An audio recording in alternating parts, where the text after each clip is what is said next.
বাঁধাকপি আনলে আমার মেয়ে বলবে মা পাকোড়া বানাও।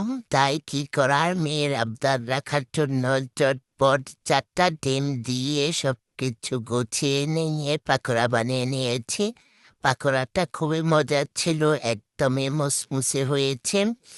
আসলে পাকোড়ার মধ্যে ডিম একটু বেশি দিলে আর সামান্য গুঁড়ে দিলে অনেক মজা হয়। যাই হোক, অনেক মজা হয়েছে। এদিকে তো হাজব্যান্ডকে একজনে লাল শাক দিয়েছে, তাই আজকে লাল শাক চিংড়ি মাছ দিয়ে ভাজি করি। লাল শাক চিংড়ি মাছ দিয়ে ভাজি করলে কিন্তু আমার খুবই ভালো লাগে, তাই চিংড়ি মাছ দিয়ে লাল শাকটা ভাজি করে নিলাম।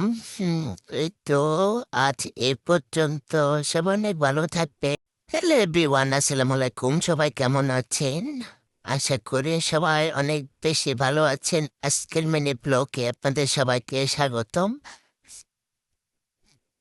এই তো আমার পাকোড়া বানানো শেষ। সবাই ভালো থাকবেন। ভিডিওটা আজ এ পর্যন্ত। আল্লাহ হাফেজ।